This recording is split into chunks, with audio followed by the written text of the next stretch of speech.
हर्ष ने उत्सुकता के साथ पूछा। जो भी हेजिटेशन उसे पहले फील हो रहा था वो अब तक जा चुका था। ऐसा लग रहा था कि सिमरन के कहे हुए शब्दों ने उसके अंदर कोई अलग ही तार छेड़ दिए थे। आखिर वो इस तरह और कितने दिन जीने वाला था? हमेशा चुप रहना और छुपते रहना, वो अभी तक यही तो करता आया था। यहाँ तक कि उसने इस दुनिया में आने के अलावा और कुछ भी गलत नहीं किया था। क्यों कॉन्टिन्यूसली पे कर रहा था? वो कोई विलेन नहीं था, लेकिन उसे उसी की तरह ट्रीट किया जा रहा था। सिमरन सही थी। क्या उसके लिए अब ये टाइम आ गया था कि वो अपनी खुद की हैप्पी एंडिंग लिखे? तो आखिर वो मल्होत्रा फैमिली से डर क्यों रहा था, जबकि वो भी तो उनका छोटा सा ही सही लेकिन हिस्सा तो था। तुषार और सोफिया बहुत जल्द ही नीचे जाने वाले हैं, सिमरन ने पूरे कॉन्फिडेंस के साथ कहा। इसके बाद वो कहने लगी, मुझे तुम्हें सिर्फ यही बताना था। मगर हर्ष ने पॉज होकर सिमरन की तरफ देखा। उसकी नजर सिमरन से हट ही नहीं रही थी। इसके बाद वो कहने लगा, आखिर उन लोगों ने तुम्हारा बिगाड़ा क्या है? तुम उन लोगों को डिस्ट्रॉय क्यों करना चाहती हो? क्या तुम मल्होत्रा कंपनीज पर पूरी तरह से अपना कब्जा करने का प्लान कर रही हो? तुषार मेरे लिए उदयपुर में काफी मुश्किलें खड़ी कर रहा है, जबकि सुनैना, वेल, अगर देखा जाए तो उन्होंने कुछ नहीं किया है, एटलीस्ट अभी तक तो नहीं। मगर मैं जानती हूँ वो जल्द ही कुछ न कुछ करेगी।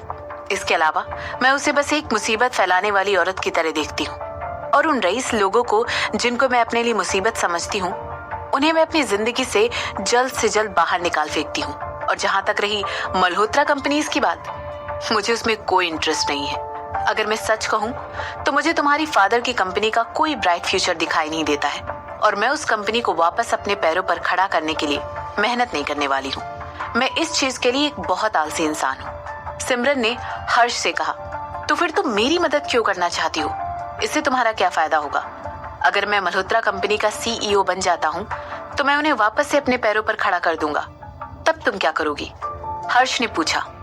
हर्ष इस समय श्योर नहीं था कि सिमरन वापस से मल्होत्रा कंपनीज को उनके पैरों पर वापस से खड़ा होने के बाद हिट नहीं करेगी। हर्ष स्मार्ट हो सकता है, मगर वो ये बात अच्छी तरह जानता था कि वो सिमरन को और स्मार्ट नहीं कर सकता है, क्योंकि वो उसकी पहुंच से बिल्कुल बाहर की इंसान थी। तो क्या अगर सिमरन उस पर अटैक करने का सोचती है तो वो उसके अगेंस्ट जाकर उससे फाइट करके उससे जीतने की पोटेंशियल रखता है? अब तुम सही सवाल पूछ रहे हो, सिमरन ने एक टेढ़ी मुस्कान के साथ कहा, और उसके बाद वो कहने लगी, और मुझे ये बात अच्छी लगी। जैसे कि मैंने कहा था, मुझे मल्होत्रा कंपनी में कोई इंटरेस्ट नहीं है, लेकिन पहली बात, इस समय मेरा फोकस अपनी कंपनी के ब्रांचेस को और ज्यादा बढ़ाना है। तो मेरे पास इतना टाइम नहीं होगा कि मैं तुम्हारी सब्सिडरीज को भी, जो कि यूरोप से लेकर साउथ अमेरिका तक फैली हुई हैं, उन्हें भी साथ साथ मैनेज कर सकूं। जैसे कि तुम्हें पता है, मैंने एशिया में तुम्हारी ऑलरेडी 3 कंपनियों को अपने कब्जे में ले लिया है। दूसरी बात, मैं गिल ग्रुप ऑफ कंपनीज का हेड ऑफिस उदयपुर शिफ्ट करने वाली हूँ। सिमरन चाहती थी कि वो आगे भी हर्ष को अपने दिल की बात बताए कि वो अभी अपने हस्बैंड के साथ और टाइम स्पेंड करना चाहती है। इसीलिए उसके पास और कंपनियों को मैनेज करने का फिलहाल कोई टाइम नहीं आने वाला है। इस समय उसकी प्रायोरिटी कुछ और है। हर्ष ने सब कुछ समझते हुए हाँ में अपना सिर हिलाया।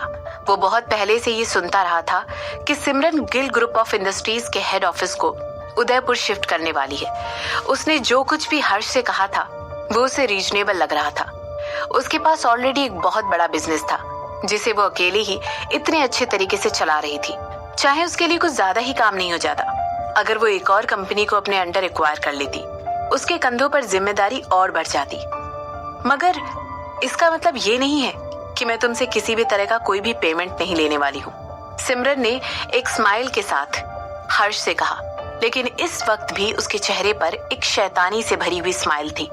उस स्माइल को देखकर हर्ष बहुत ज्यादा अनकंफर्टेबल हो गया था और ना चाहते हुए भी अंदर ही अंदर कांप रहा था।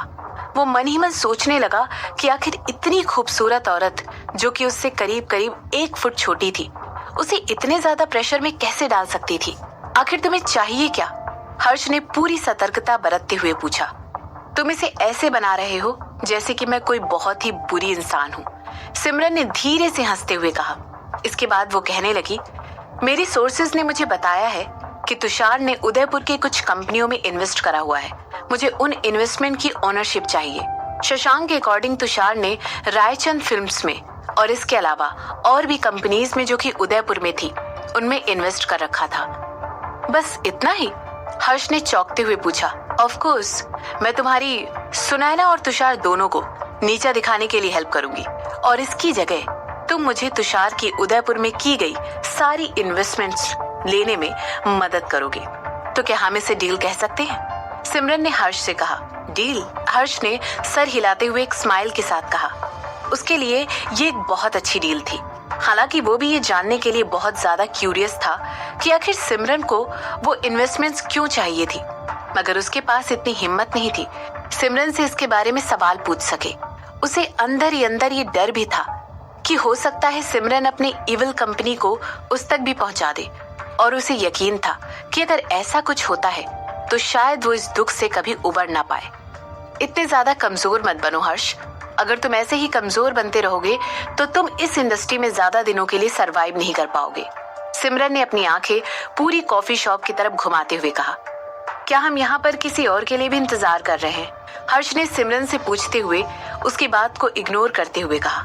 सिमरन सही थी। हर्ष एक बुजदिल इंसान था, मगर वो इसलिए ऐसा था क्योंकि उसे पता था कि उसकी माँ का मर्डर सुनैना नहीं किया था, और वो इस डर के साथ ही बड़ा हुआ था कि कोई भी दिन उसका आखिरी दिन हो सकता था। उसे खुद को बचाने की स्ट्रॉन्ग फीलिंग कभी भी गलत नहीं लगती थी। हम कर रहे हैं, सिमरन ने हाँ में सिर हिलाते हुए कहा, और इसके बाद वो धीरे धीरे अपने गाल सहलाने लग गई और कहने लगी, हम वेट कर रहे हैं एक शानदार शो का। ऐसा लग रहा था जैसे सिमरन के कहने का इंतजार ही था, और वहां पर तुरंत एक ब्लांट औरत तेजी से कॉफी शॉप के अंदर घुसी। उसने अंदर आते ही सिमरन और हर्ष को देखा। तुम गंदी औरत! सिमरन की तरफ बढ़ते हुए उसने एक बहुत ही तेज आवाज में ऐसा कहा था। इसके बाद वो कहने लगी, ये तुम हो, है ना? वो तुम ही हो ना जिसने तुषार की फोटोज सब जगह लीक करवाई है? उस ब्लांड औरत ने एक हाथ अपने हिप्स पर रखा हुआ था और दूसरे हाथ की उंगली सिमरन की तरफ पॉइंट करके वो कहने लगी, जवाब दो मुझे। मगर जवाब देने के बजाय सिमरन उस ब्लांड औरत को देखकर मुस्कुराने लगी। वो औरत और कोई नहीं बल्कि मोनिका थी, तुषार की कजन बहन, जिसने अभी अभी एक एक्ट्रेस के तौर पर फिल्म इंडस्ट्री में डेब्यू किया था। इसके बाद वो कहने लगी, तुम्हें यहाँ देखकर अच्छा लगा मोनिका? मोनिका की तेज चिल्लाने वाली आवाज सुनकर जो लोग भी कॉफी शॉप में इस समय बैठे हुए थे वो लोग उनकी तरफ घूर कर देखने लग गए। यू बिच! तुम्हारी हिम्मत कैसी हुई तुषार का नाम खराब करने की? क्या तुमने ये सब इसलिए किया है क्योंकि उसने तुम्हें डंप कर दिया? ऐसा कहते हुए मोनिका ने अपने हाथ अपने चेस्ट पर क्रॉस करते हुए रख लिए और आगे कहने लगी, तुम बस यही कर सकती हो। तुम्हारी ईगो ने तुम्हें यह बर्दाश्त नहीं होने दिया ना कि तुषार ने तुम्हें डंप कर दिया है। ऐसा कहते हुए मोनिका ने अपना सर उठाया और वहां बैठे सभी लोगों की तरफ देखने लग गई। वो लोग ऑलरेडी उनकी तरफ घूर कर देख रहे थे और साथ ही साथ उन लोगों की वीडियो भी बना रहे थे। तो क्या उसने तुम्हें ये बताया है? सिमरन ने अपनी एक आईब्रो उठाते हुए उसकी तरफ देखा और उसके चेहरे पर एक टेढ़ी मुस्कान थी। क्या? तो क्या तुम ये कहना चाहती हो कि वो तुम हो जिसने ये एंगेजमेंट कैंसिल की है? वरना और क्या वजह हो सकती है कि अंकल और आंटी तुम्हें एशिया में अपनी कंपनीज दे दे? तो क्या ये तुम जैसी अकेली औरत को कंपनसेट करने के लिए था? तुषार ने तुम्हें डंप कर दिया और अब तुम उसकी रेपुटेशन खराब करके उससे बदला ले रही हो, मोनिका ने सिमरन पर इल्जाम लगाते हुए कहा। इसके बाद वो हर्ष की तरफ देखने लगी जो पहले से ही अपना सिर नीचे करके ऑब्वियसली एम्बेरसमेंट में बैठा हुआ था।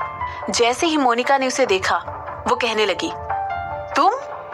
मुझे जरा भी हैरानी नहीं हुई कि तुम यहाँ पर सिमरन के साथ बैठे हुए हो। तो अब तुम दोनों साथ में मिलकर ये सब कर रहे हो।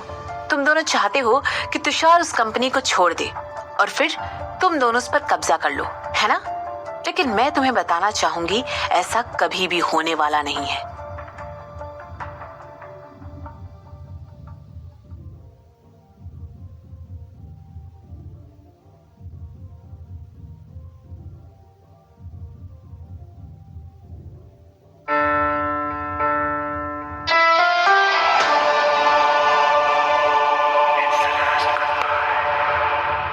जैसे ही हर्ष ने अपनी आंखें बड़ी करके सिमरन की तरफ देखा, उसे ऐसा लग रहा था जैसे उसके सर के ऊपर किसी ने ठंडे ठंडे पानी की बाल्टी खाली कर दी हो, और उसे एकदम से रियलाइज हुआ कि सिमरन ने उसका इस्तेमाल किया है और इस बात ने उसे अंदर तक झकझोर दिया। वो सिमरन से मिला था, ये न्यूज जल्द ही तुषार और सुनैना के कानों तक भी पहुंच जाएगी। इसीलिए चाहे उसका डिसीजन कुछ भी हो, जैसे ही सुनैना और तुषार के अपने स्कैंडल्स खत्म होंगे, वो दोनों उसे ढूंढते हुए उसके पास जरूर आएंगे। क्या हुआ? स्पीचलेस? क्या ये इस वजह से है क्योंकि मैंने सीधा तुम्हारे माथे पर कील ठोकी है? तुम तुषार को हैरेस करना छोड़कर अपनी पैथेटिक लाइफ के साथ मूव ऑन क्यों नहीं कर जाती हो? बोलो। तुम सोचती हो कि ये सब करने से तुम तुषार को नीचा दिखाने में कामयाब हो जाओगी? मोनिका ने अपनी तीखी आवाज में चिल्लाते हुए कहा। उसकी आवाज इतनी तेज थी कि वो पूरे कॉफी शॉप में गूंज रही थी। हालांकि इसका मतलब था कि वहां पर खड़ा हर इंसान उसे सुन सकता था, लेकिन उसे इस बात की कोई चिंता नहीं थी, क्योंकि उसे लग रहा था कि जो कुछ भी सिमरन ने किया है उसमें तुषार ही विक्टिम है। इस समय सिमरन अपने चेहरे पर एक टेढ़ी मुस्कान लिए हर्ष की तरफ देख रही थी और फिर उसने कहा, हमने ऑलरेडी एक डील कर ली है। इस समय सिमरन की आवाज इतनी धीमी थी कि सिर्फ उसे और हर्ष को ही उसकी बात सुनाई दे रही थी। उसकी आवाज बस इतनी ही तेज थी कि मोनिका की चिल्लाहट के बीच में भी वो हर्ष के कानों तक पहुंच सकी। जैसे ही हर्ष ने सिमरन की बात सुनी, उसका जबड़ा कस गया और उसने जवाब में सिमरन की तरफ हाँ में सिर हिलाया।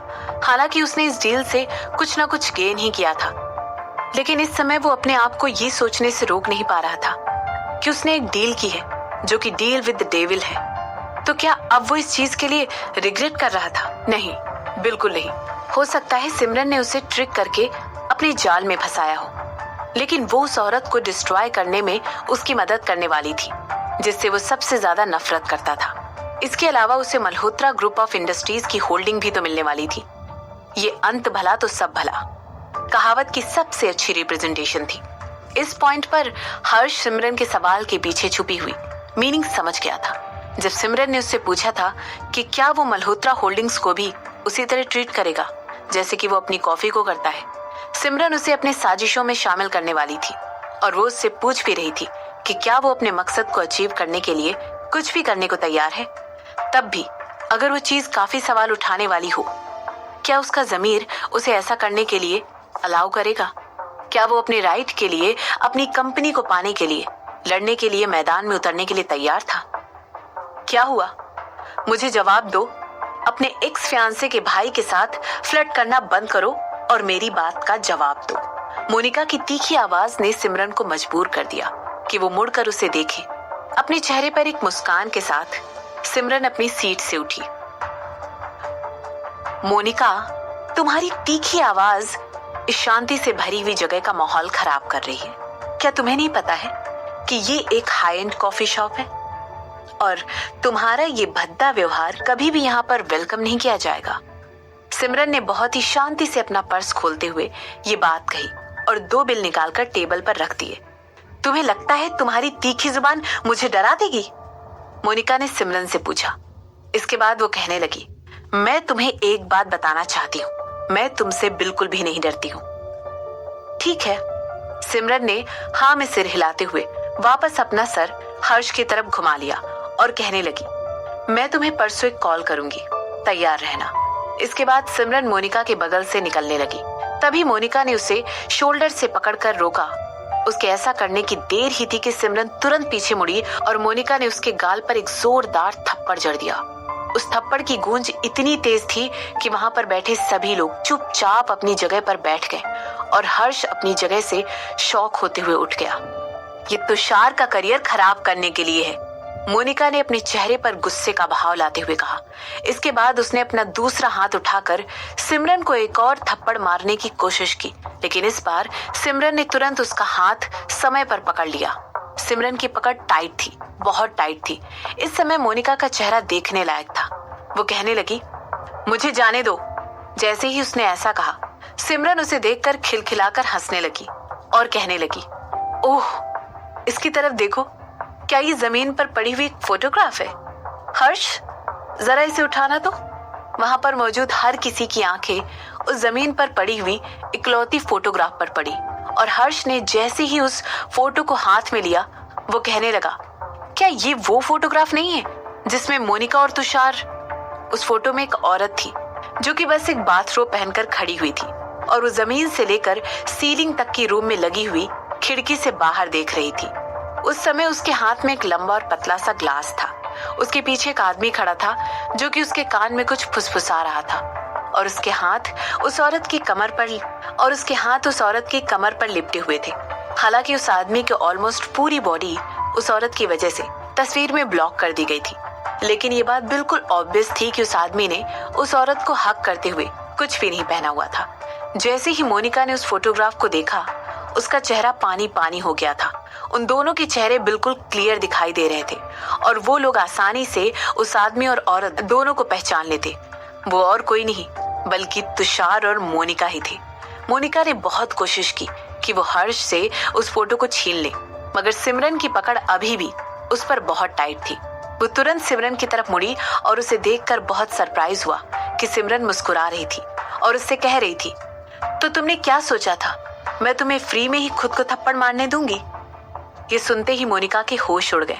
वो सिमरन से बहुत कुछ कहना चाहती थी, लेकिन इस समय उसका दिमाग बिल्कुल खाली हो चुका था। ऐसा लग रहा था कि मानो उसका दिमाग शट डाउन हो चुका है। अगर उसका अनुमान इस समय सही था तो वो सिमरन की जाल में पूरी तरह फंस चुकी थी। उसकी आंखों में डर साफ दिखाई दे रहा था।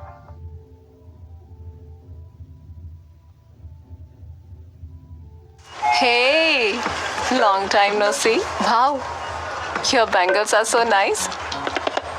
Thanks, 22 carat. Nice, nice.